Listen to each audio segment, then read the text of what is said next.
Now that the ranks are dropped, Captain, I don't like you either. You are arrogant and closed-minded.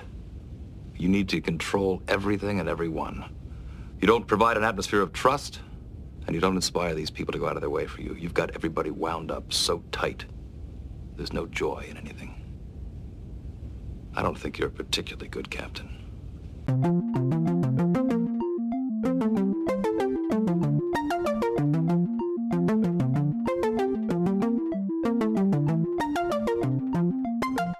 Hello, everyone. Welcome back to Fully Functional, a TNG podcast. I'm Maggie, joined by Jeff and Dory. Yo. Jeff and I are both veteran Trekkies, and Dory is a rookie Trekkie, and we are taking her on her first journey through Star Trek The Next Generation. Today, we're discussing the Season 6 episode, The Chain of Command, Part 2. The original air date was December 19th, 1992, and as always, we'll take it to Dory for the recap. Okay. Oh boy. So, Picard is being tortured. Yeah. This was really awful to watch. This was a rough fucking episode to watch. And this is what I meant last time when I said that I didn't really agree with Jeff that the episodes were the same tone. Oh, this is much more of a bummer. Yeah. And okay, so Jeff, what I agree with you is that they both feel cohesive. They both feel like I think that's what I was trying to communicate. Yeah, it feels like one story that goes through a journey. But this is a definitely much darker episode. Oh, yeah. Than the previous one. Yeah. Okay, so Picard is being drugged with some kind of truth serum stuff, and I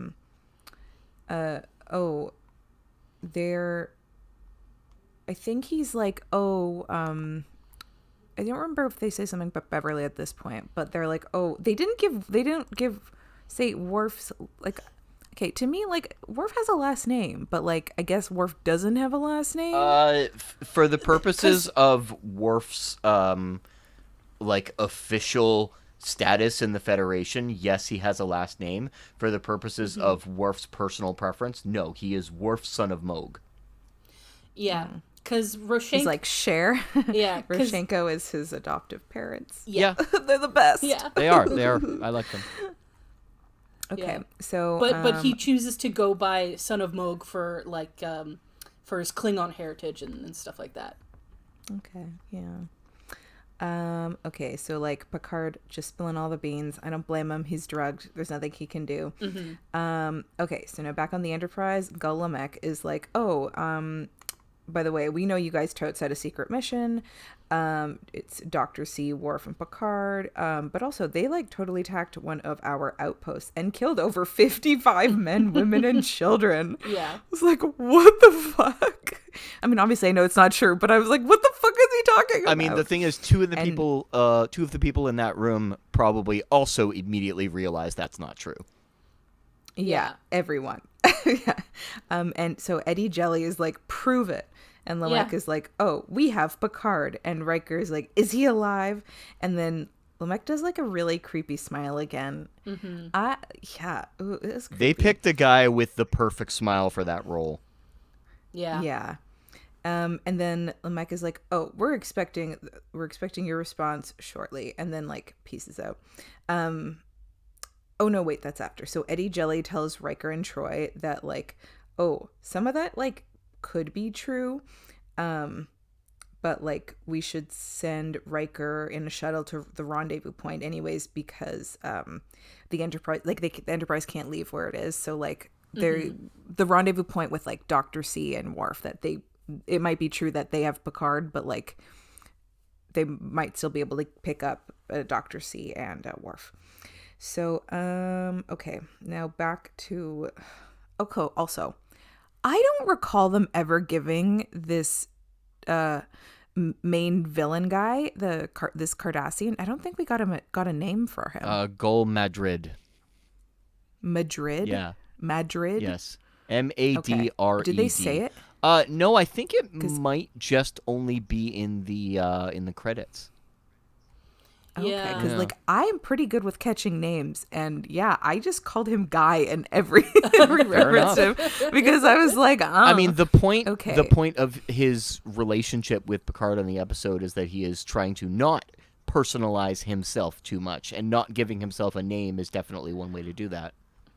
Yeah, I mean, he fails. Oh yeah, at he that. fucks up. Yeah. But that's the point of the episode. Anyway, yeah, continue. Okay, so I'll call. Okay, so Gul Madrid. Okay, I feel like I need to come. Like, I don't like that name. I don't want to. Like, this is a bad guy. I don't want to call him by his legit name. Yeah. And unfortunately, we don't have a first name for you to call him by. Maybe I'll just call him Barcelona. I'm gonna call him Barcelona just Yeah. to be a dick about it. Sure. Okay. Yeah. Okay. So Picard is brought back into Barcelona's room, like office, and Barcelona's like, "Oh, I hear you like archaeology. We have some like pretty cool shit here, some dope ruins." And Picard's like, "Yeah, I heard there's some pretty legit tombs." And Barcelona's like, "Yeah, they were like 200 years old, but you know how it is. We got a war, so we sold everything that was like worth anything for the war effort." But also want a tour. And Picard's like, I'd love to go back to the Enterprise. Yeah. Actually. But Barcelona's like, "Girl, you were caught in one of our secret facilities. You're going to court. Oh, it's going to be rough unless you like cooperate and tell us the Federation defense strategy for Minos Corva." Yeah. What? And I just was like, would Picard even fucking know that? Why would he know that? That seems so like, what? And also, well, first, then I put, why does that have anything to do with the Enterprise? And then immediately, but Barcelona goes, "In the event of an invasion, the Enterprise will be the command ship for the sector encompassing Minos Corva." And then Picard's like, "Oh, well, it seems you have more knowledge of the situation than I." Yeah. What the fuck are they asking Picard then? Okay, so two guys then come in. Oh, God. This Two is guys, one truly... cup. Oh, God. Please, no. Sorry. Two guys come in and they snatch up Picard, and he starts yelling that like torture is expressly forbidden under the terms of Something. Seldonus Basically, international law. for convention. That's Yeah, the yeah, standard. I thought it was, yeah. The Space Geneva Convention. Yeah. Yeah, the governing the treatment of prisoners of war. And the guy is like, "Oh, terms of the Seldonus IV Convention governing the treatment of prisoners of war. I don't know her." And then he takes out like, "Oh, this thing comes down from the ceiling." And I was like, I don't want to know what it is. Unfortunately, we find out what it is. And so Barcelona goes and takes a fancy knife out and from his desk. And yeah, he takes a knife and then he like cuts Picard's clothes off. And this was really awful to watch. Yeah. So he cuts his clothes off, and the outfit's just like literally in a pile at his ankles. Like it's still on his feet, but he's naked otherwise. And they put his hands in his like wrists in like handcuffs, and they attach the handcuffs to that metal piece that like came down from the ceiling.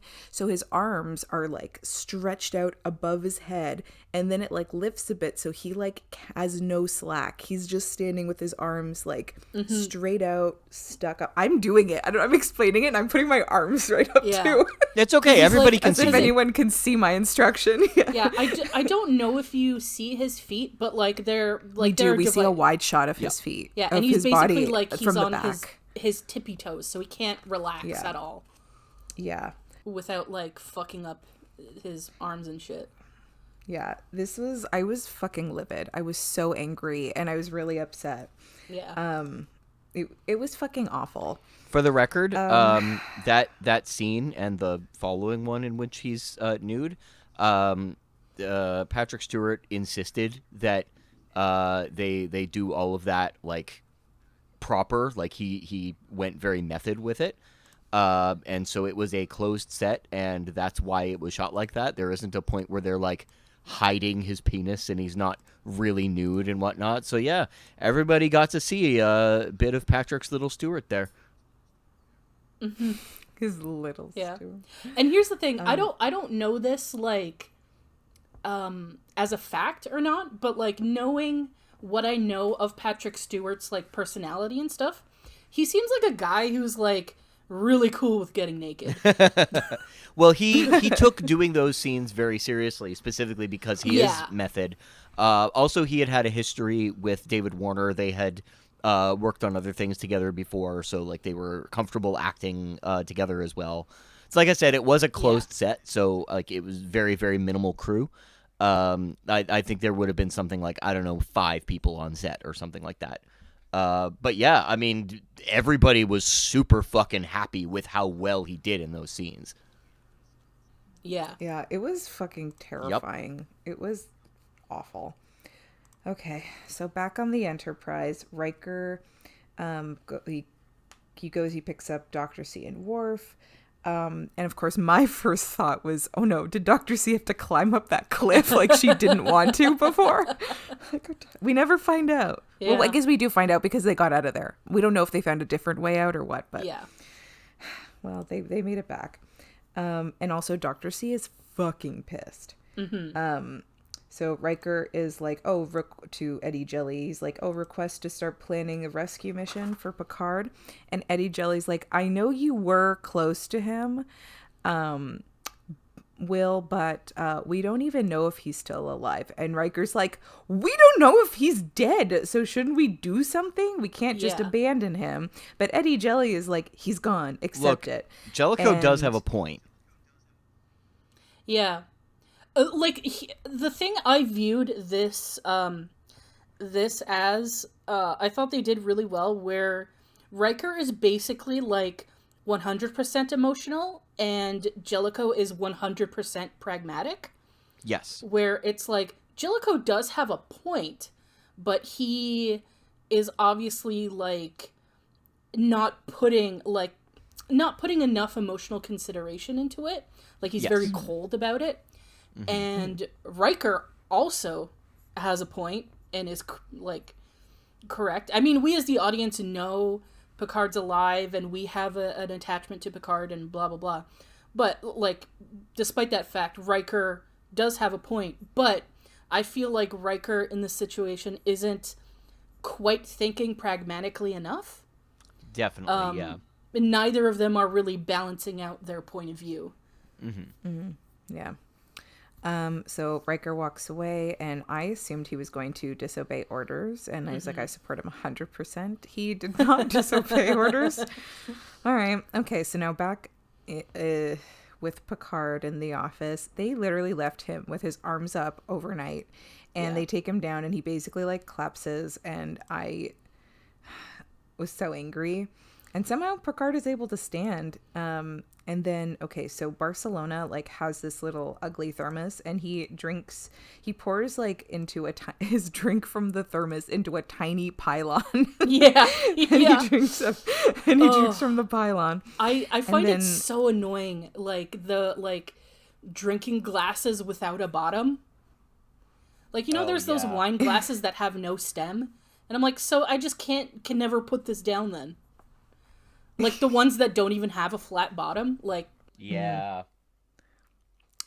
So then Barcelona's like thirsty to Picard, and Picard nods, and then Barcelona goes, I would imagine so. And I just wrote, I'm gonna murder this guy. he's on my most hated characters list now, and I don't even know his name. Okay, so then they did this shot from a really wild angle where it was literally like the right side of the screen was like part of Picard's ass, and like it looked like it was shot like right from his hip. It was, and then like the left side is Barcelona at his desk. It's really was an interesting choice. I have to remind myself of that shot. It's really weird. Okay, so then he turns spotlights on to Picard and asks him how many lights, and Picard's like, there's 4. And then Barcelona's like, actually there are 5. But also we put a device in your chest from Netflix said, okay, so he says the pad, but Netflix spelled it with 2 Ds, and that's a Star Trek interesting thing. Yeah, that's okay. how It's also, if you notice, in all caps, which means that it's Yeah. an acronym. So yeah, that's how Yeah. the official Star Trek spelling of it. Okay. And that's what and- that device is called. Yeah, because Like they're- it's not just a pad; it's an iPad. basically. Pad-da-da. It's a Yeah. pad-da-da. It's an iPad, so- but instead it's a D-pad, but with the D at the end. So yeah, using this pad, he can produce pain in any part of Picard's body at various levels of severity. And I just wrote again, I'm like, I'm gonna set this guy on fire. And he's like, oh, I must demonstrate. I just wrote, must you demonstrate? Must you? Yeah. Must you? And so then I'm like, oh, so he keeps asking Picard, and I was like, oh, so he's just gonna try to gaslight Picard. I mean, I get what it's for. I understand Yeah. what he's going for, but I at mean, this point, he before literally I is really thought gaslighting about him. it, yeah, he's like he's gonna gaslight Picard into like listening to him, and I hate it. It's really terrible. And so then we're back on the Enterprise, and they show a clip of Picard when he from the beginning of the episode when he's on drugs and he's saying some stuff. And I first thought, well, looks like the Cardassians have their own AV team. Because how else did they get that footage? Yeah. Well, looks like a lot of ships, I guess, have their own AV teams. Very interesting. So It's yeah, it's standard crew compliment. This is the AV team. yeah. So yeah, Lamech shows Gull Lamech shows Eddie Jelly, Riker, Riker and Troy. The clip of Picard. I think he's on a mission, and Lamech says, "Oh, and we're gonna treat Picard like a terrorist because he's like he won't admit that he's there on a Federation order, so like." We can't really call him a prisoner of war. He's just there and he's being a terrorist then. And Eddie Jelly's like, it's not my concern. And Riker like looked at Troy like, well, it's fucking my concern. Yeah. And then Lamech is like, oh, by the way, there is an alternative. If the Federation agrees to a complete and immediate withdrawal from the sector, then we would be disposed to release Captain Picard and forget about this incident. And Eddie Jelly's like, I gotta talk to my superiors.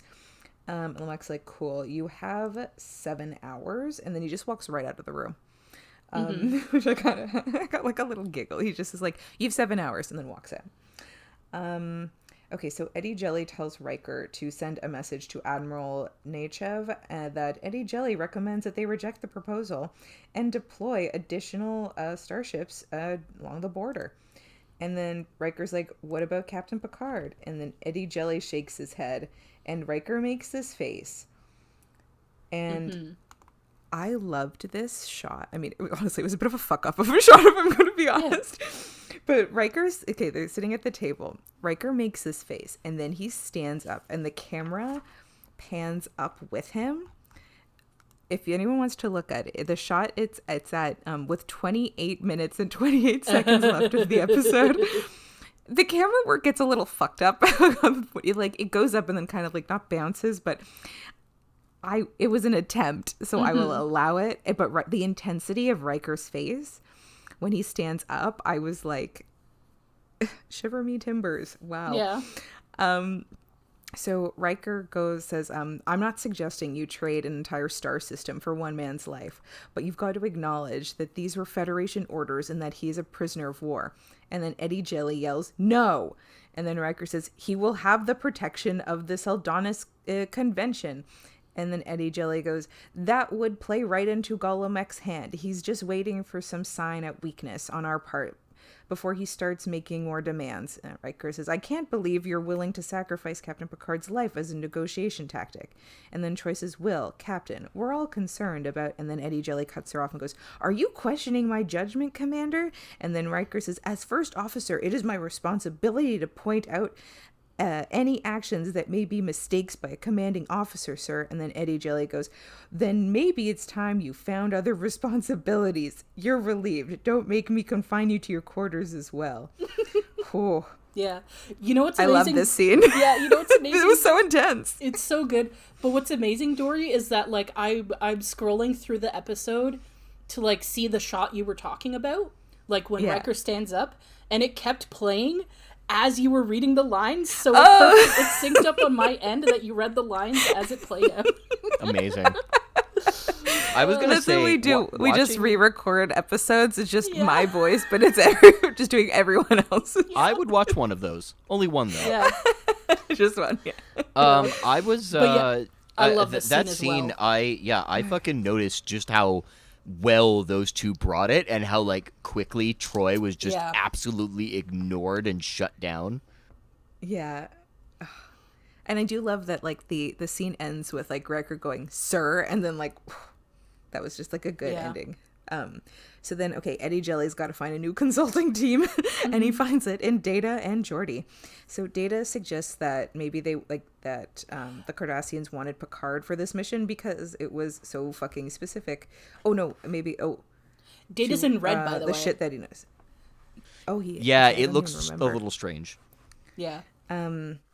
Yeah, because the mission is so specific to shit that Picard knows about. And Eddie Jelly kind of figures out all the shit we already knew Yeah. about like the Enterprise being in like the sector, Minos Corva sector, whatever. And he tells Geordi to run a discreet scan of Gulamek's ship, anything unusual or anything that might indicate where they've been lately. Oh, okay. And then we are back in Barcelona's office. And sorry, there's before- a little girl. Before you move on, Yeah. I love that in the previous scene where they're in the ready room. First of all, like big like shock to the eyes. Data's in a red uniform, and they actually offered an explanation as to why Picard had to go on the mission and no one else could. I still don't oh, yeah. quite. I buy still it. say bullshit. Yeah, they're Yeah, like, oh, like- only three like captains or whatever knew about this one thing, but two of them aren't even in Starfleet anymore. I'm like, I don't fucking care. Someone else could learn about this shit. It doesn't have to be him. Also, does it have to be a captain that went? Yeah, yeah. Like, was that there makes no sense. Was there no one of like a different rank that also knew this shit that's still in Starfleet? Like, Yeah, I call bullshit on Federation, on Starfleet, on But everybody. I It just- truly was so dumb. yeah, but I just wanted to acknowledge that they did offer a better explanation. Still don't buy Still it. bullshit, but Still yeah. don't buy it, but it's, at least like less bullshit. Okay, but what about Worf's inclusion there? I mean, Worf's I mean, it's inclusion there is obvious. obvious. Yeah. He's got to wharf it up. Yeah. Okay, so back in Barcelona's office, we meet his child, Jill Ora, and her white wompat, which just to me looks like a ferret, but Yep. Yeah. okay. It's a weird space pet. Like, that's Yeah. it. And then like he's like, "Oh, careful!" And then you see Picard in the background, and he's just a fucking mess on a chair. Yeah. I don't know. This is so bad. But I think Picard at this point is wearing kind of a like a shawl or like no, what's it called? He's It's wearing kind like of like not the- a cape. I think it's like a it's romper. Well, I think it's like I don't think it's got shorts. Mm. I think it's just kind of like not a muumuu, but like it. Yeah, it's like It's a like- really long sort of tunic type deal. Yeah, it's a look. Yeah. I mean, he is like a prisoner, so. Yeah. So then, okay, so Jill Ora's like, oh, do humans have mothers and fathers? And Barcelona's like, oh, yeah, sure. But like, they don't love their kids like we do. We're not the same. And I'm like, cool. We're just legit watching racism in the making. Yeah. Great. Well, Great. yeah, that's the whole point, that he's like Yeah. dehumanizing him. Yeah, but Yeah, I mean, yeah. you joke, but that shit legit happens. Yeah. I know. That's why I said it. I was like, Yeah. we're legit watching racism in the making. Yeah. Like, wow. Okay. Well, like that happens in institutions too. My mom grew up learning shit like that about Yeah. people in the USSR. Wow. Yeah. Yeah. I mean, that's like, Yeah. that's kind of the, like, it's the point of the episode or that storyline, Yep. at least. Mhm. Like, this is how, like, it like, they included his daughter being in there because it wants to show you how these people ended up this way, in that, like, and how this sort of prejudice, like, continues on, like, in, like, the real world, which is, like, yeah, people indoctrinate their children into thinking that these other people are less than, and, like, not, like, on the same level. Yeah. Yeah. It's pretty horrible. Which is exactly what Dory said. We're watching racism live. Yeah. Well, not live. 20 years live later. studio audience. Yeah. So then, okay, Jill Aura's like, "Oh, will you read to me tonight?"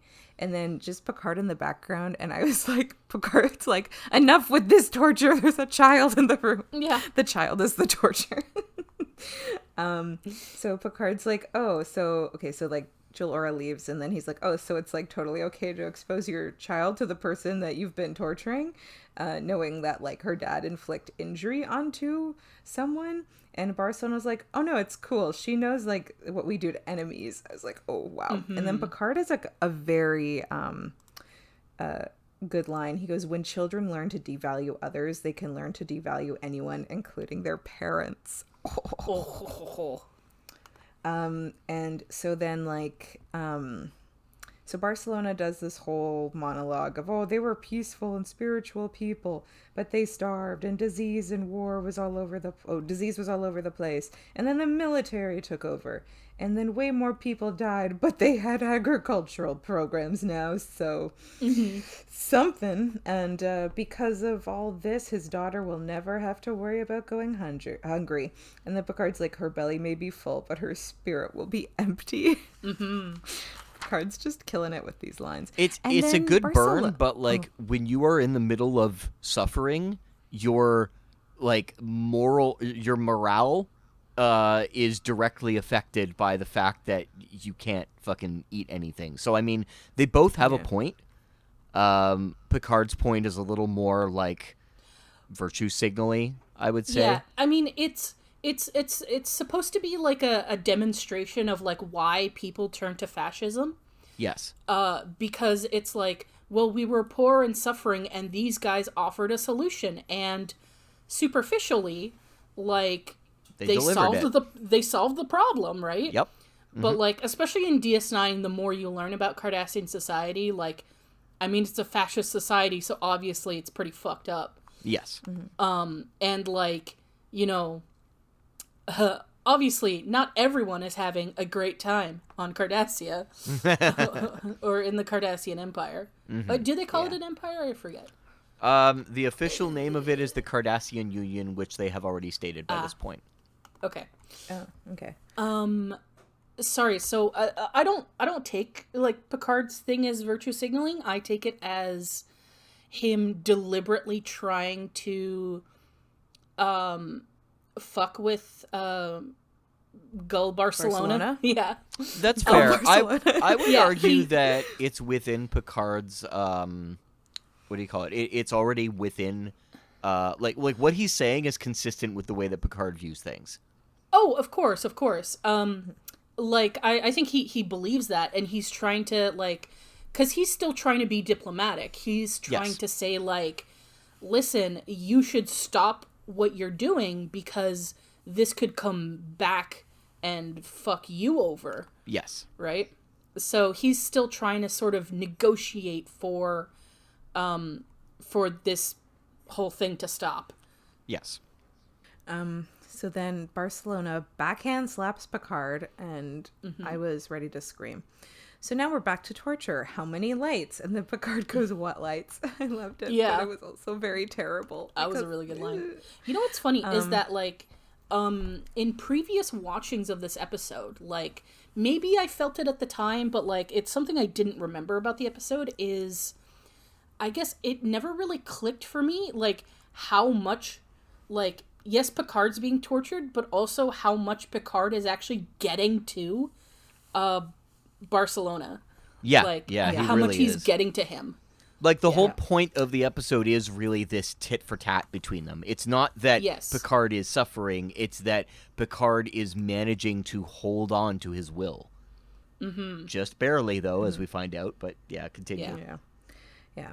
Okay, back on the Enterprise, Geordi says the scan of Gullumek's ship indicates a recent exposure to a molecular dispersion field, and the closest one is the McAllister C5 Nebula, 7 light years from Federation space. Minos Corva is a Federation system that's 11 light years from the nebula, and Cardassians tried to annex it during the war. So Eddie Jelly's like, we gotta get to Minos Corva. And so they're like, let's fucking do it. And then we immediately cut back to the office torture.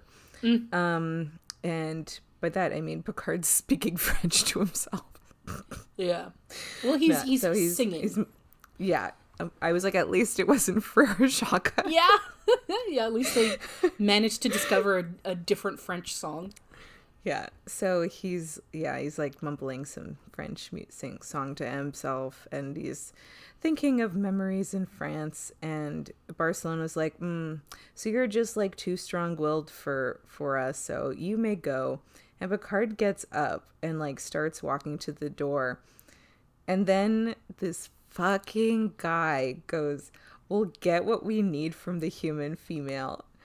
And I was like, you fucking bitch. We know Picard would fucking drop everything to fucking save Dr. C. And I was like, you fucking bitch. Ugh. So then he's like, oh, Dr. C is fine so far. We wanted to talk to you first and hoped it would not be necessary to talk to her. And then he tells Picard they killed Worf. Like, how dare you?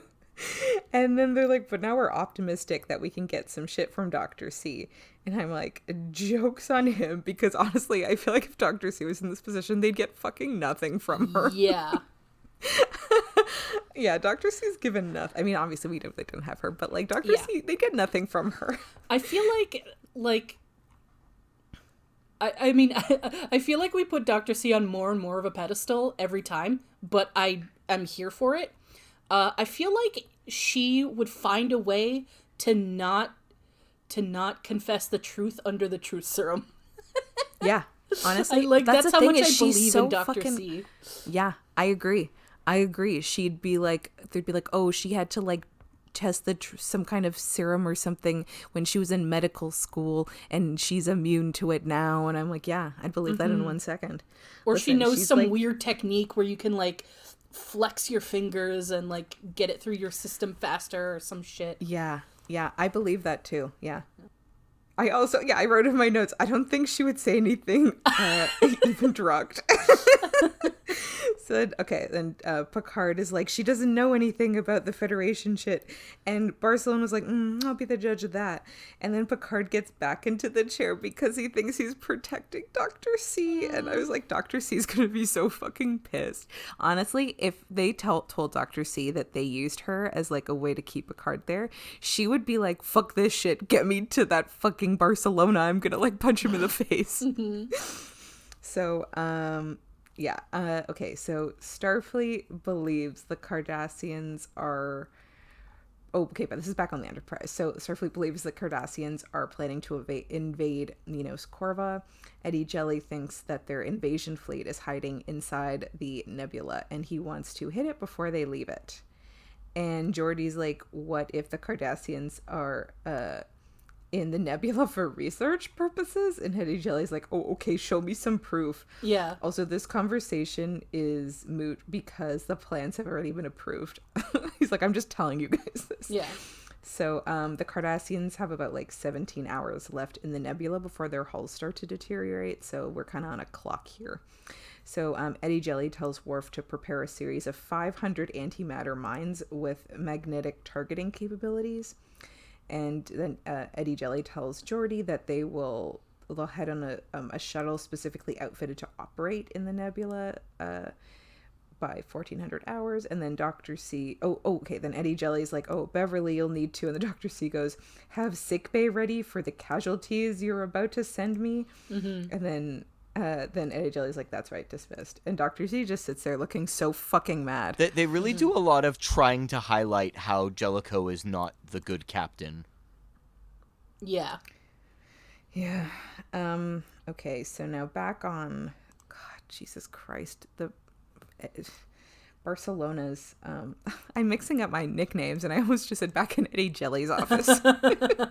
Back in Barcelona's office, he's got some boiled Tasper eggs and they're disgusting. Yeah. Oh, he's like, here, Picard, have one. Picard opens it and I was like eating while I was watching this part of the show, and I had to like stop because what was in that egg was fucking disgusting. Yeah. Although, Yeah, like, there are dishes like that in the real world too.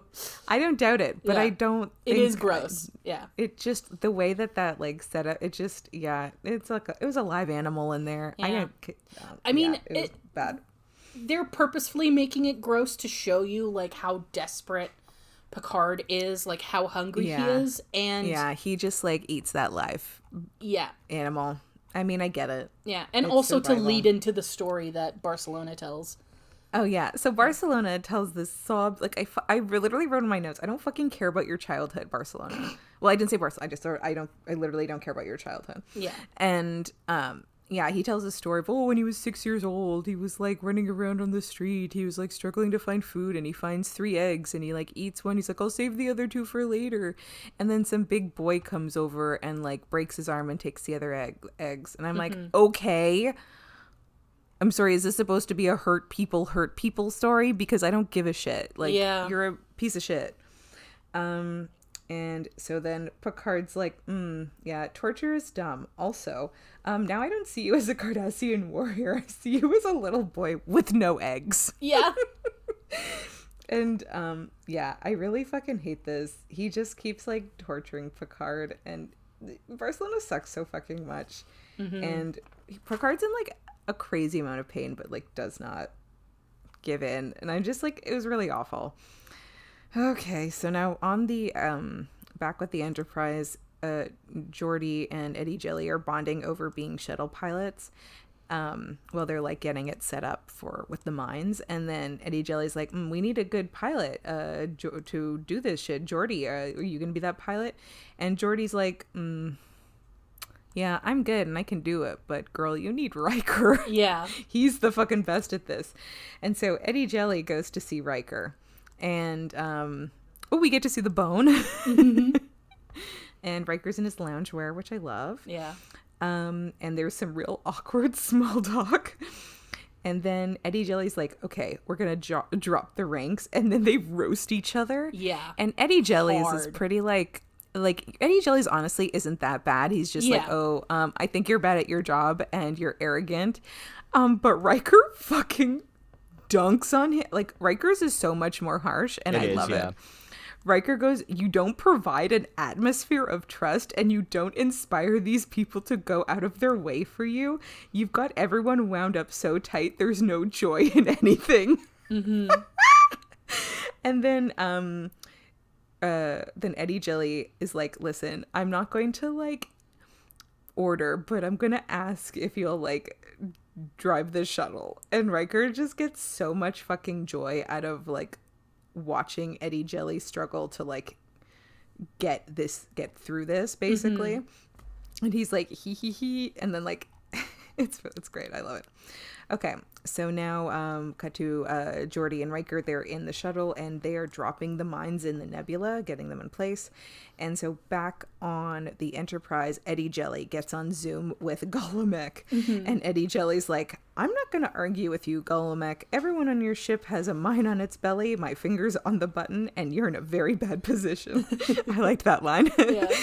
And Eddie Jelly's terms are the Cardassian ships will leave the nebula one by one. Each ship will eject its primary phaser coil before setting course for the nearest Cardassian base, leaving them defenseless.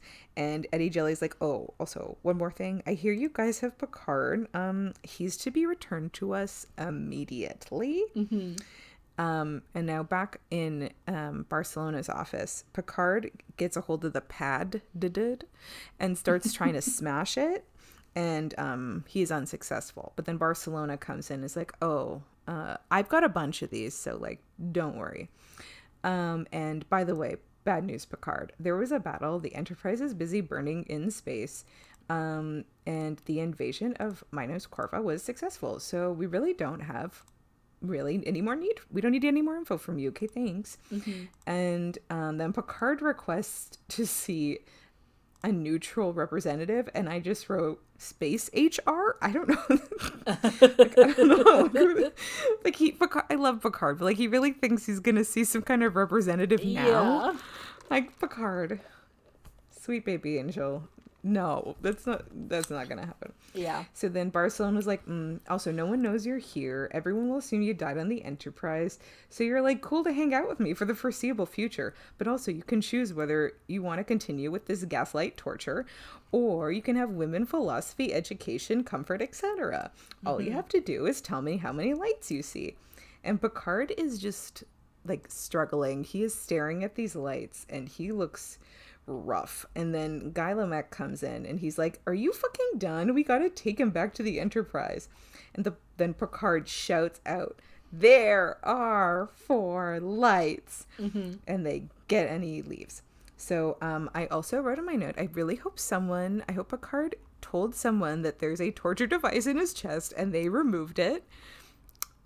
I hope someone remembered. Yeah. I hope he remembered, because I can just like picture in like a future episode all of a sudden Picard just like twitching and like, because Barcelona in a different area is just like pressing the buttons. I'm like, please don't.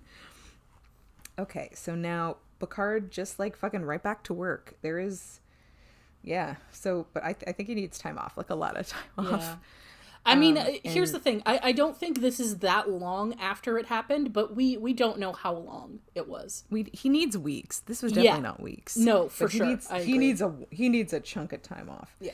So Picard is welcomed back on the bridge. He's back in command, and he hands the bridge off to Riker and goes to speak with Troy in his ready room. And he tells her, she's like, oh, I read the report. And he's like, well, something not in the report is like that he was given this choice about, comfort and, or continuing the torture, but he just had to answer, say there was 5 lights instead of 4 lights. And he was like literally so close to about to say 5 lights, because he just couldn't stand the pain anymore and just literally would have agreed to almost anything at that. Well, I think not almost, basically anything at that point. And it got to sort of the point where he legit believed that he could see 5 lights. And the episode ends on that enormous bummer. Yeah. Yeah, this was rough. Yeah, this was a rough episode. I personally think it's a very good episode, but it is a rough watch. And it's intended to be rough. In fact, the episode ended up getting sent back for a page 1 rewrite by a different writer who didn't get the credit for it, as is common in television. And I think it was Jerry Taylor who did the page 1 rewrite. And Patrick Stewart was pretty disappointed as soon as he heard that, because he was like, oh no, they're going to neuter this story. I'm not going to get my amazing scene. The other character I'm against isn't going to get their amazing scenes. Like, this isn't any good. And the final result came, and he was like, okay, no, this is fantastic. I'm happy. For the research for the episode, they actually ended up contacting Amnesty International and getting a bunch of first what do you call it, first party information on actual torture. Patrick Stewart actually sat down and listened through tapes of tortures happening in order to prep for the role. Jesus. And goddamn, that Listen, if watching the ep isn't a bummer, that has gotta be. I think what you're the phrase you're trying to think of is firsthand. Yes, sorry. Sorry. Yeah, yes. yeah. So no, don't have to be sorry. Just I figured out what you were trying to think of. Look, I don't know English, obviously. Bonjour. Listen, I really appreciate Patrick Stewart's dedication, but girl, you didn't have to do all that. Listen, I get it. I get that you want it to be cool and fantastic result. Yeah, you know what? I would have been fine if this was a shitty episode if, you didn't have to listen to hours of torture. Yeah, fair enough. Fair enough. I mean, he didn't have to. He chose to. Yeah, I know. I'm just like, dude, you did not have to do that. Like, what I'm saying is like that was. I feel like that was a poor decision to make. I mean, Like for you, it maybe. might have been. He felt very good about the final result. Oh yeah, for sure. I just mean I don't think he should have subjected himself to that for the purpose of just an episode of TV. Okay. Yeah. Listen, hey, I love the episode. The result is fantastic. I'm really impressed that he did that. Like, that shows, like, dedication and how seriously he took this role, and it comes through. I just feel like, I don't know. I guess nowadays, I have such a more, like, I guess negative opinion about, like, specifically like method acting, because like Yep. a lot of That's fair. times it's just an excuse for the actor to be a fucking jerk. Absolutely, yes. I definitely agree with that. And I feel like I feel like, you know, you don't have to like mentally torture yourself in order to make good art. It's just like I've been like, that's recently these days, that's sort of like been more my philosophy of things. I don't know. Like, I'm getting like more deep into this than I meant to, because I just wanted to make a joke about like, dude, you didn't have to do all that for fucking Star Trek. Fair enough. It's cool that you did, but you know, I think like, I mean, like, I don't know Patrick Stewart. I don't know how he's doing or anything like that, or how this affected him, but like, I can't imagine you doing all that shit and it not negatively affecting you in some way. Like, listening to all that and, like, doing all that stuff, like, doing all that research and stuff. I So mean, it's it like, may have for a while, who knows? But he never spoke negatively of it to people as far as I know. yeah. What I'm saying is, like, you didn't have to take that risk, dude, of, like, exposing yourself to all that stuff. Fair. I mean, what he wanted in the end, though, Yeah. was for his performance to feel authentic and to move the people watching it the same way that it would if you had actually seen it. And Oh, I would argue that if that was like fully what he wanted to do, then he knew exactly what he was getting himself into. Oh, yeah. No, I don't, I'm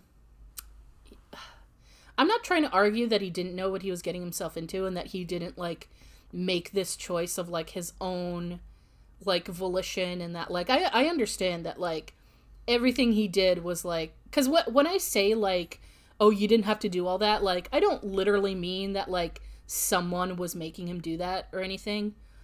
It's I think he's a good enough actor that even if he didn't do what he did, like for this kind of research, he would have still done a really great job.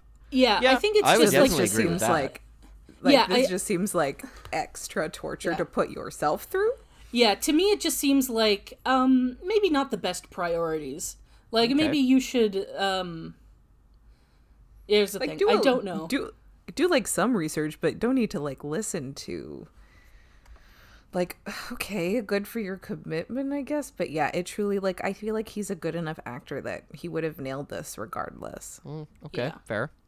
Yeah, this is honestly, this is just more my concern of, like, Patrick Stewart as an individual, and, like, just being like, there are some people who will, like, I don't know, this just plays off of, like, my discomfort of people, like, glorifying, like, suffering for art, and specifically people glorifying, like, suffering in filmmaking.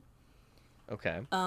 Like, when you're like, oh, like, you know, the actors were actually, like, the director actually brought the actors, like, to the brink of insanity with this, and I'm like, yeah, maybe you shouldn't psychologically torture people for a movie.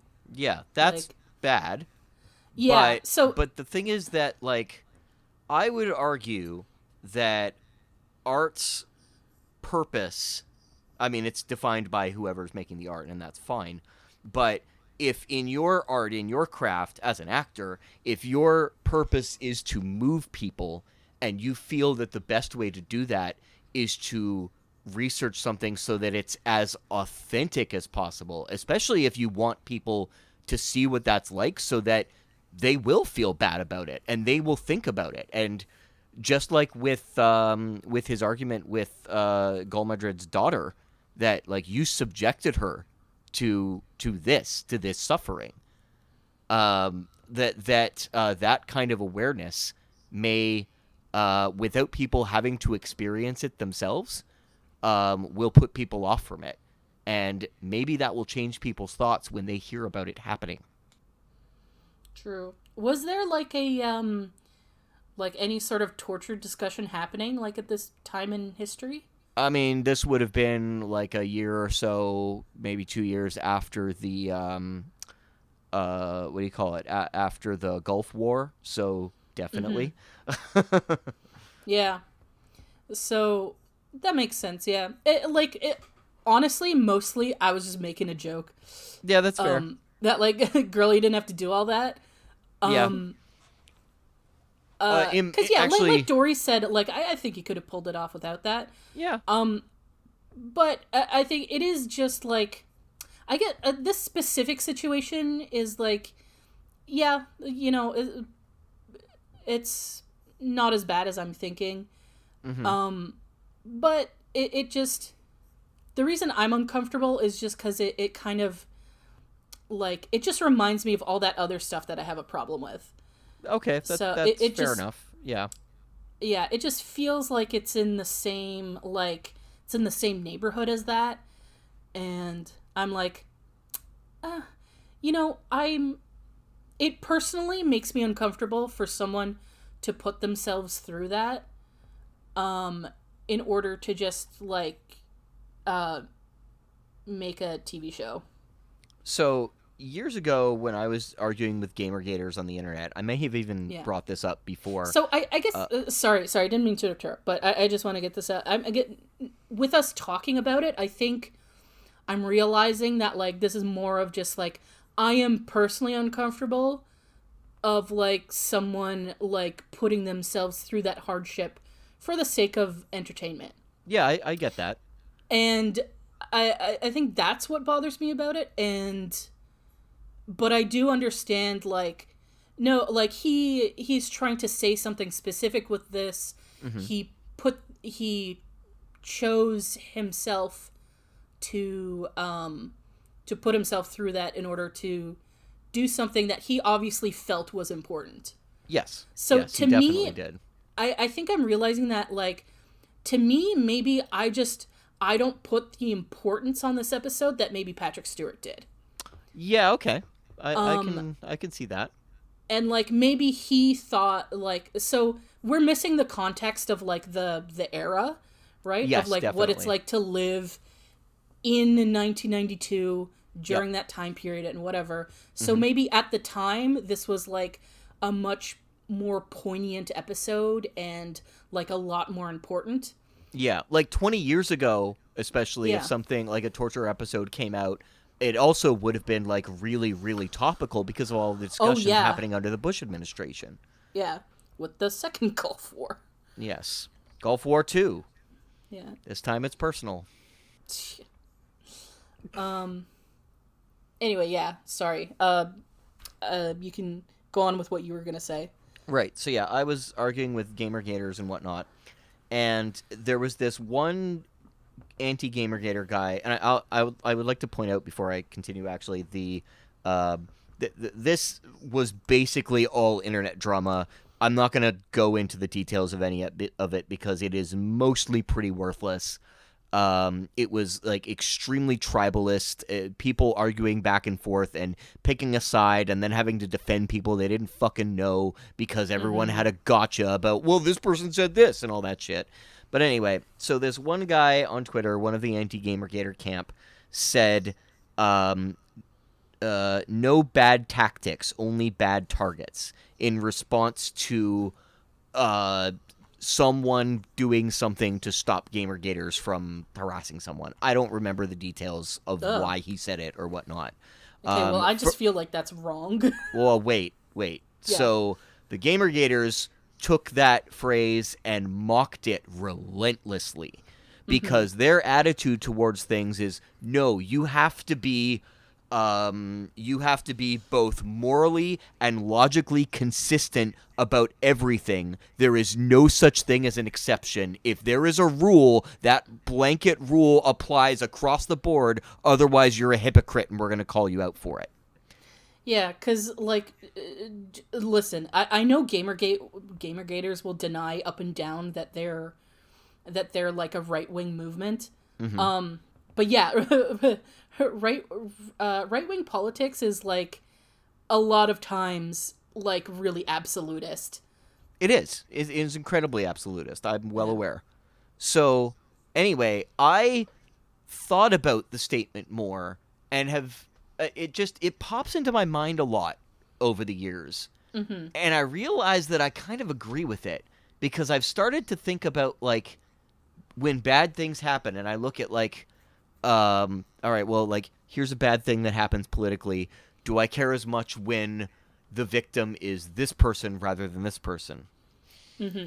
Okay, not as much. Is that a personal consideration, or is that because I think that the result of one is bad and the result of it happening in the opposite direction is good? Okay.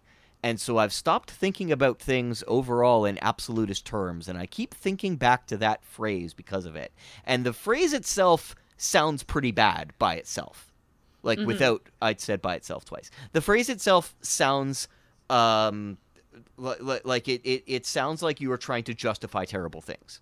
Yeah. And that really wasn't the intention behind what they were doing with it. It was like a fucking dumb internet argument, so it was kind of worthless. But, like, I'm not saying something like genocide or whatnot, because genocide isn't a tactic, it's an intention. And that's the way that you have to think about this particular phrase. You have to remove intentions from it and just look at the actions themselves. And well, I would... Sorry, so wait, hold on. So that's what I'm getting back to with this. It's with your attitude towards things of, like, you know, don't torture yourself for art because that's kind of fucked up. I feel like that should heavily depend on, and you pointed this out as well, what the intention behind what the artist wants to do is. And if they feel personally like they need to put themselves through that, and they can only make that choice for themselves, they can't make that choice for other people. So, like, the bullshit that happens on sets where people are fucking abusing each other is horrible and should not be happening unless it's something that everybody has agreed to beforehand. And even then, like, sets are stupid. So yeah, okay. So I think my problem is that I don't, like, if someone, like, I'm not saying you absolutely should not do that ever. Yeah. What my issue is like, I don't think those kind of things should be glorified and, like, expressly encouraged. Yeah, I definitely agree with that. So on the point of, like, the phrase, like, no bad tactics, only bad targets. Yeah. I even with your explanation, I still disagree. Okay. Fair enough. Because I think there can be bad tactics, like, even with the, like, quote unquote correct targets. Okay. So an example I would use is that a lot of people sometimes, like with right-wing politicians and stuff, like, people will you know, imply that they'll make jokes about them being gay, or, you know, make fun of their appearance and that sort of thing. So, and I disagree with doing that because you're basically just, like, the argument is that, like, no, they, like, I don't see it as a bad thing, but they see it as a bad thing. So to them, it's an insult. And I'm saying, like, okay, maybe you don't view it as a bad thing, but you're still using it as an insult. And more people are going to, like, the phrase that always goes around is like, Donald Trump is not going to see you making fun of him being fat. But your fat friends are going to see what you're saying about fat people. Okay. You know, you're like, you know, and you're like, oh, so, and then you're always going to be questioning what is their threshold for being the enemy, right? Like, if they, like, you know, if I slight them in some way, are they going to use these things against me? You know, like, are they gonna start, like, you know, ragging on me for being gay or being fat or, like, Right. et cetera, et cetera. So I think that, like, I would consider that a bad tactic, is, like, using those kinds of insults, like, and insults in those same vein, like, to attack, you know, opponents of your values. Okay. And stuff like that. I definitely agree with that. Yeah. I think the way that I've applied it, as I've thought about it over the years, has been regarding less specific tactics would probably be why I personally agree with it. Because I don't think about it as like, oh, well, you know, go call the conservative politician gay because it'll piss him off. To me, that's like way too specific of a thing. Mock the conservative politician, that's a tactic. Yeah. But it's a lot more general. Because there are... Yeah, I guess that, I'm not... So that's the way that I Yeah, personally would apply it. That's not to say that the person who said it applies it that way, too. They may think that saying Donald Trump's a fatty, fatty, fat, fat is the best insult in the universe. Who the fuck knows? Yeah. Like, yeah, in terms of framing it that way, I agree. Okay. Like, I think mocking your opponent can be a valid tactic. What you use to mock them, a little bit more of a, like, right and wrong, in my opinion. Yes, I can 100% agree with that. Yeah. Like, for example, like, January 6th, like, listen, I'm not actually against, like, people collectively, trying to take over a government building. Yeah, me either. It's called a coup. Yeah, but the reasons for them doing it are fucking stupid and evil and they were a lot what of they things. were at best was ignorant. Yeah. That is like the most charitable description of what happened that day. Yeah. So like I don't have a like in isolation, I don't have an issue with them like trying to take over a government building, but I do have an issue with like the philosophies of why they're doing it and what they specifically want to do with the building and the people in the building.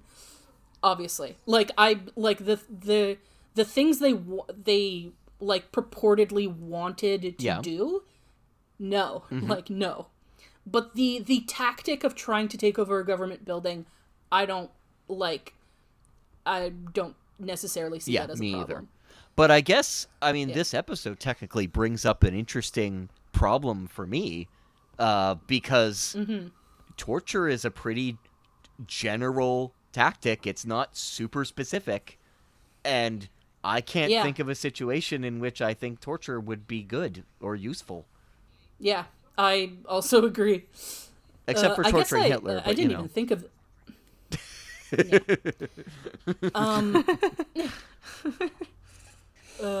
All right. Is there other themes and shit we want to talk about with this episode? Well, okay. I mean, I don't really know how much to like. I don't know how much I have to add to this, but I found it was like really sad that Picard was like really like about to give in. Yeah. And say there was 5 lights. I mean, I didn't go in a different direction. I went in a bummer direction, but back to the episode at least. Yeah. Yeah, that is really fucked up too. And it's like, it's a good demonstration of like how, even though we as an audience, we know Picard's a strong person and we see him fight to the very end. But like he was saved last minute. Oh yes. And it's a very good demonstration of like how torture breaks people, like regardless of like how quote unquote strong you think you may be or how strong you think that person is. Right? I do think this is also like such a point for like that particular scene at the end with Troy. Like to me, that feels like such like good character development of like, I think like a few years ago, he would never have told Troy this. Mm-hmm. Definitely. And the fact that he was vulnerable with her and told her like, yeah, this was like fucking close call. And it was like immediate too. Like he Yeah. got back on the bridge, got his command back, and then it's like, all right, gotta need some help, Troy. Let's go into the back. And she didn't but- even go to him for it. He was like, No, let's no. Yeah. go. Let's he, go. Gotta he chat. clearly needed to get this off his chest like immediately. Yes, but also I would say this is almost like a polar opposite of what happened with immediately after the trauma Borg? with the Borg. Yeah, because there she had to convince him to go and deal with it, and here he was like, nope, got to deal with this right now. Just Yeah. nip it in the bud. I mean, I think he should deal with it like he should be taking some time off, but he is dealing with it more than the Borg stuff. You're correct. Yes. In that, like, at least he is acknowledging that he is not fine. Yeah. Now that's what we call character development. Oh TM. yeah. I don't know what else to say. Like, this episode's like super solid, and there's 100 million other like things we could get into. Yeah. The only problem that I actually had with the episode in the end is that I feel like the B plot wrapped up a little too quickly.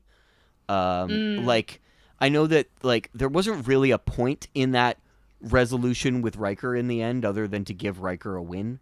Yeah. It didn't really resolve anything for the character himself. They didn't get anything afterwards other than Riker beat Jellicoe basically briefly. Yeah. And that was it. Yeah. Hey, but also, has it been established that Riker's like a particularly good pilot? Because I have no recollection. Yeah, of it's this. been mentioned a couple of times, but it's not one of those situations where it's been like very heavily leaned upon.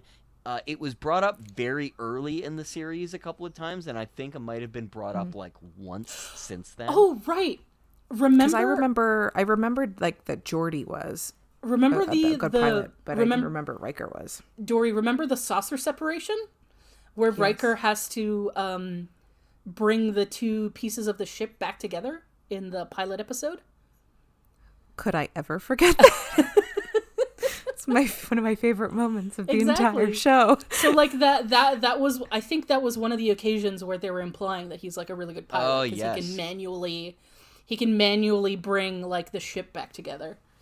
Oh, okay. I never would have like thought that. Yeah. It only just occurred to me now, to be honest. I get too distracted by the idea of just the saucer, so just the separation or bringing back together. I love it. Yeah. Shit, what else was I gonna say? Yeah, Jeff, I agree that like it didn't really like, the only story purpose was to give Riker a win, Yep. but yeah, I think that's the whole point, is like it's for audience satisfaction to like see Riker get to, like, the audience has been dealing with like Jellicoe being a dick and all that stuff and like having control, and like now we get our moment for Jellicoe to get his comeuppance. That's true. know? Yeah. Yeah, good point. And I was gonna say, I think it's a weirdly an interesting parallel with the story happening with Picard and Barcelona, because it really is, it's like a duel between antagonist and protagonist, right? That's true, yeah. It's just vastly different scales, where like Barcelona is objectively like a bad guy, an evil man, Yep. whereas like Jellicoe, he's not a bad guy. He's just kind of a dick. He's a shitty guy, but he's not a bad guy. Yeah, he's a shitty guy, but he's not evil, you know? Yeah. So I just think the contrast is interesting as Yeah. well. And I loved like in that scene in when Jellicoe where Riker like they're in the conference room and Riker stands up to him being like, you know, it's my job to point out mistakes and shit. I thought Jonathan Frakes did such a Frakes did such a good job He with that. really did, Because yeah. like it really showed, and it like honestly, it contributed a lot more to my Jean Will shipping. Because it's like, oh, the man he loves is in peril and he can't do anything about it. I mean, I don't think, like, I definitely got, like, a romantic vibe, like, in the early seasons between, like, our sort of, like, Riker and Picard thing. But, like, now, to me, it feels more like, less romantic and more like just like deep admiration for someone. It's not necessarily romantic, but like definitely there's a deeper connection than just captain and first officer, and I think even a deeper connection than like just friends, at least on Riker's side of things. To me personally, I don't think Picard really returns as deep an affection to Riker as Riker does for Picard. Yeah, I think I can agree with that. Mm-hmm. Like, I think Picard's deal is definitely Dr. C. As much as he, like, denies it. So, like, that's the update on my shipping corner. Yeah, on my shipping corner, on my shipping headcanon, is that Riker's in love with Picard. Picard is not in love with Riker, but definitely sees him as, like, you know, the best bro in town. Best bro in town, yeah. He has, like, a professional admiration for Riker, and I think, you know, sees him as, like, a good person and stuff, and that Picard is into Dr. C. Dr. C's into Picard, but they're holding off because they're both stupid in that regard. And the writers hate us, basically. Yes. Why did I start talking about this? Oh, right, because of the acting in that scene, right? Yeah. Why did I start talking about that? Okay, whatever, I'm done. My brain is broken right now. I think it's yeah, let's move on to favorite moments and lines. And okay, I actually have a bunch. There's like quite a this is not my favorite episode. I liked it, but it was also like so I couldn't really enjoy it because like Picard being tortured was so upsetting to me. Yeah, that's fair. But okay, so if we're talking of favorite moments and lines. Okay, when Eddie, Jelly, and Riker, they're seen in the where Riker stands up and the camera follows, and I was like, yes. And they're like fighting, and when Riker is like relieved. I love that scene, was really great. I liked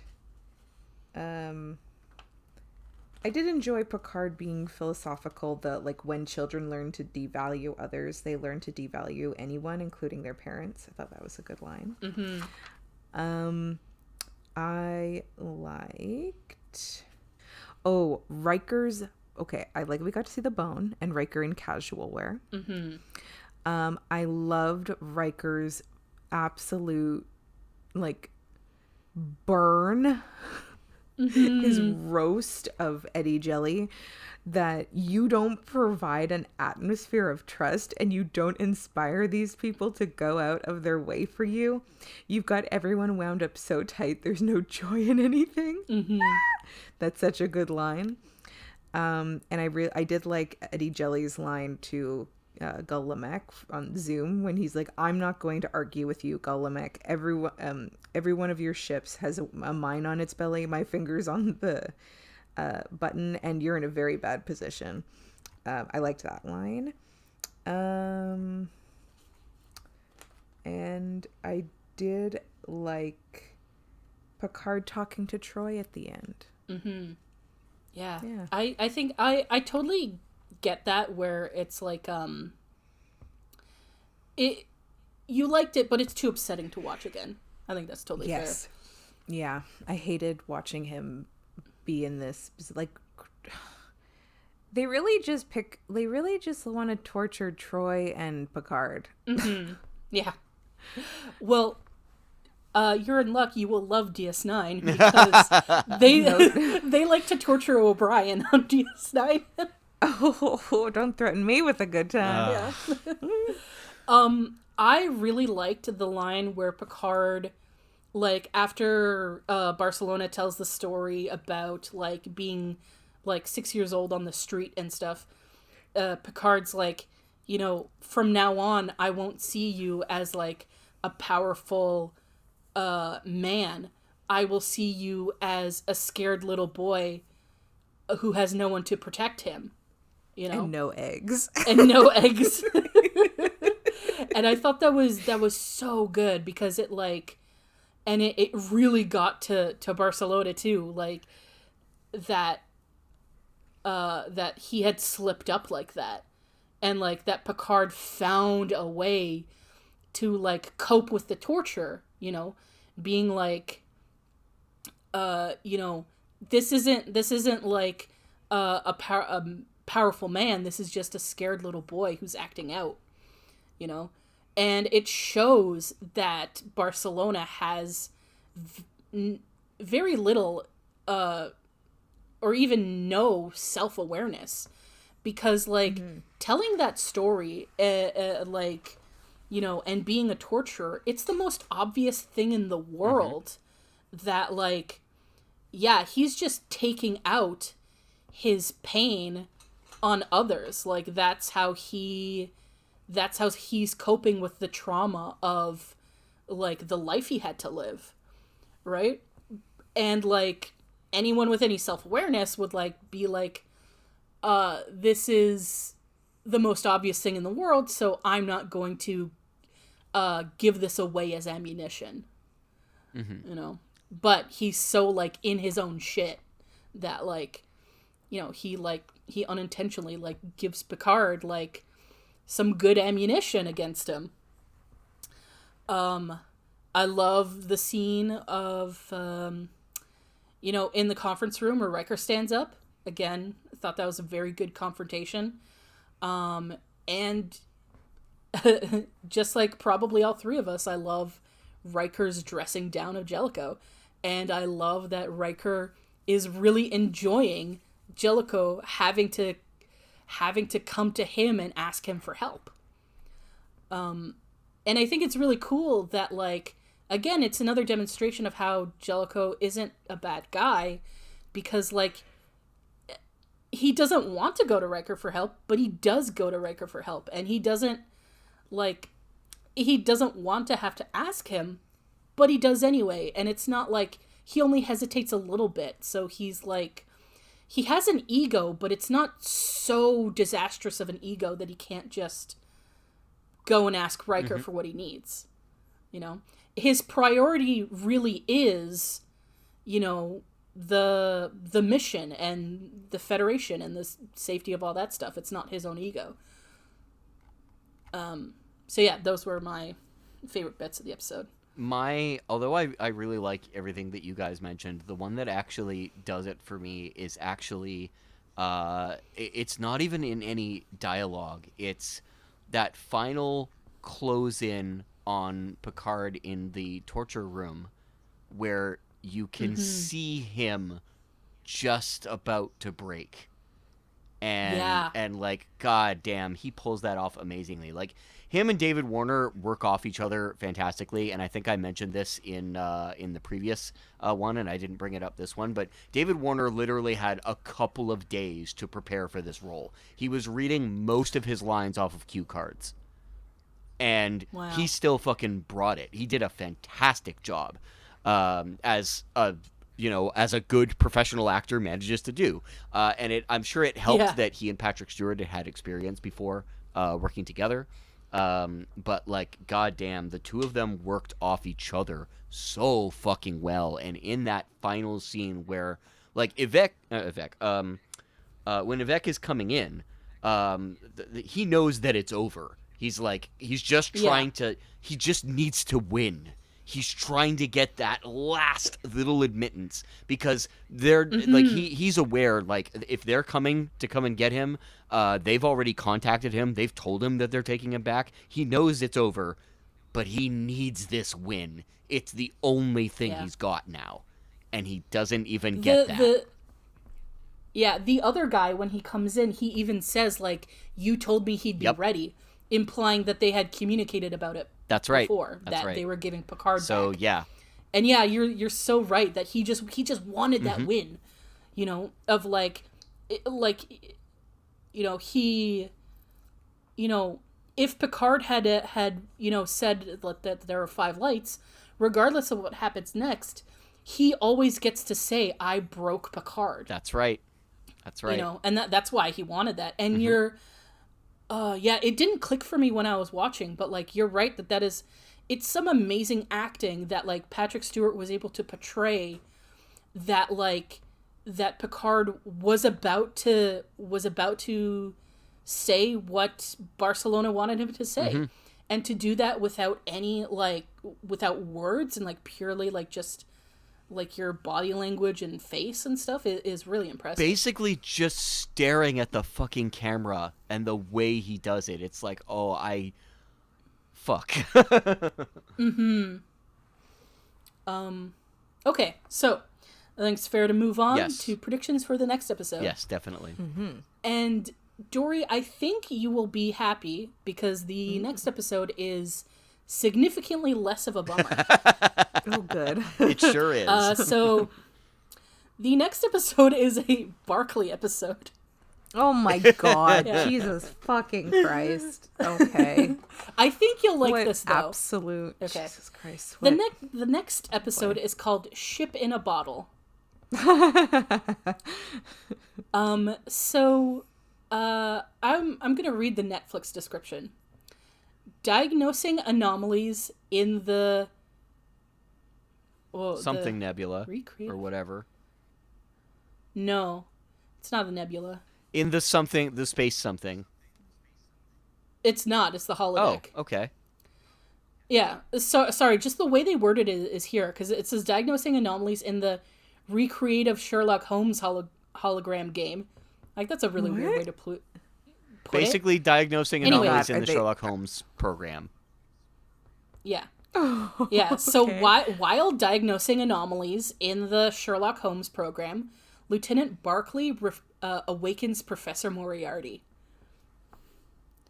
If you need a reminder, the last time Professor Moriarty was in an episode, I remember wasn't it with the other with Dr. P. yeah, he gained It's been a has. while. yeah he gained sentience and is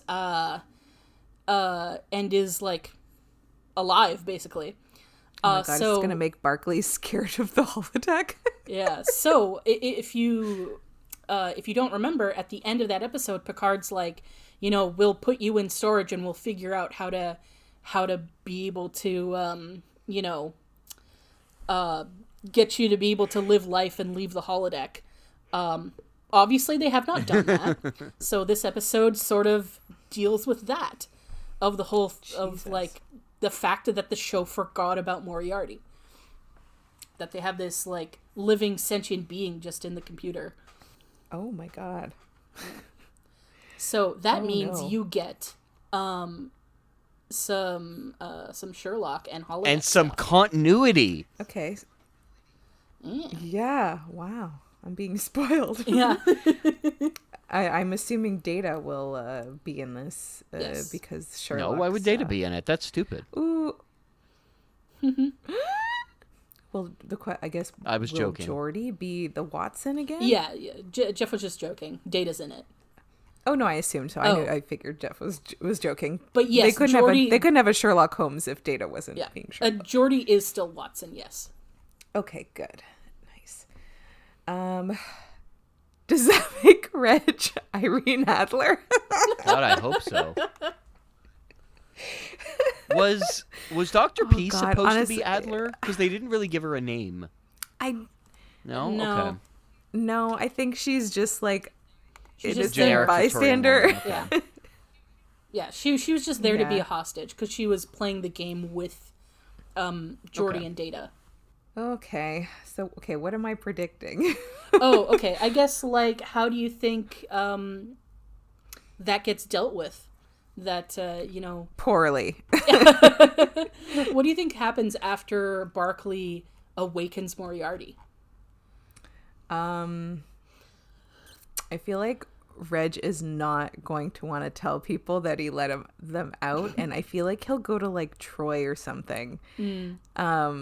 Or like or it'll just come down to the very last second where like he'll try to say something, but like, because Reg gives me like the Steve Urkel vibe of like, did I do that?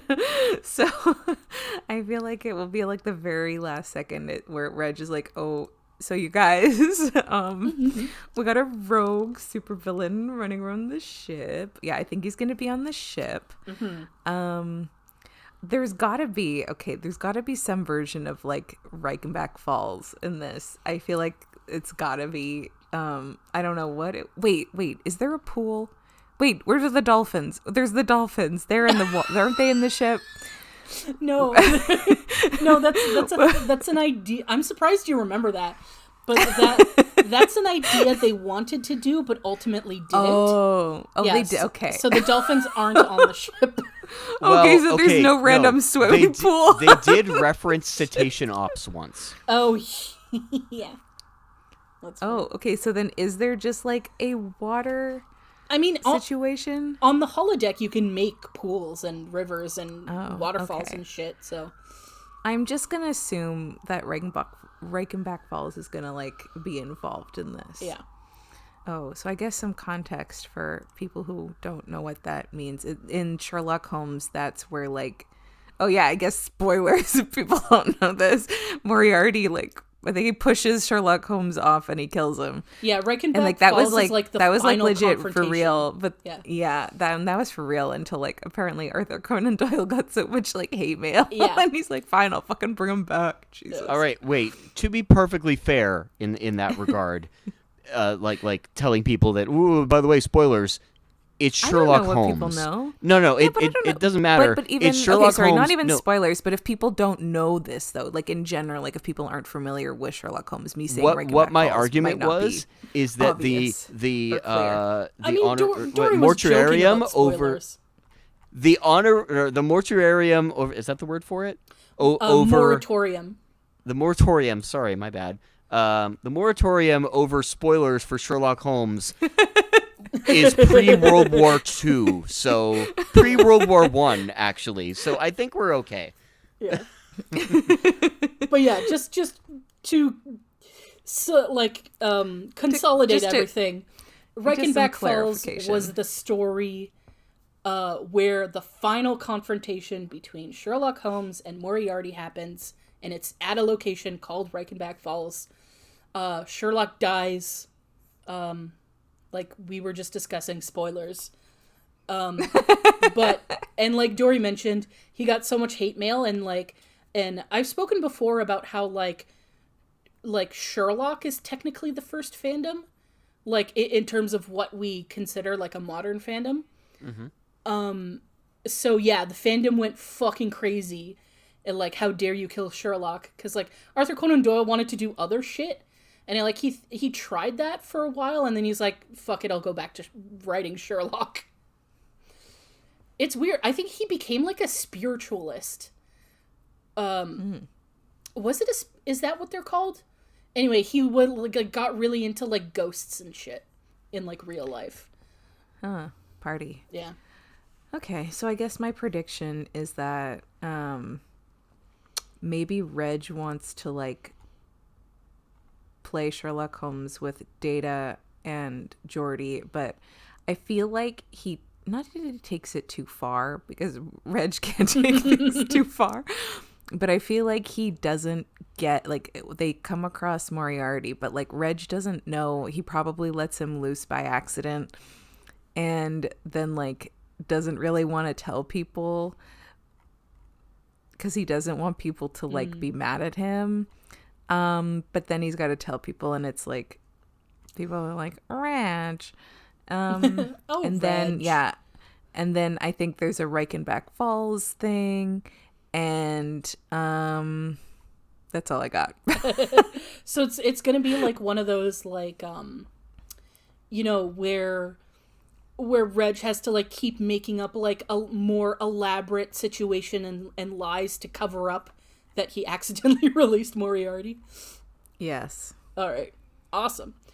So if you want to see if that's correct, watch along with us and join us for the next episode of Fully Functional, a TNG podcast. Goodbye.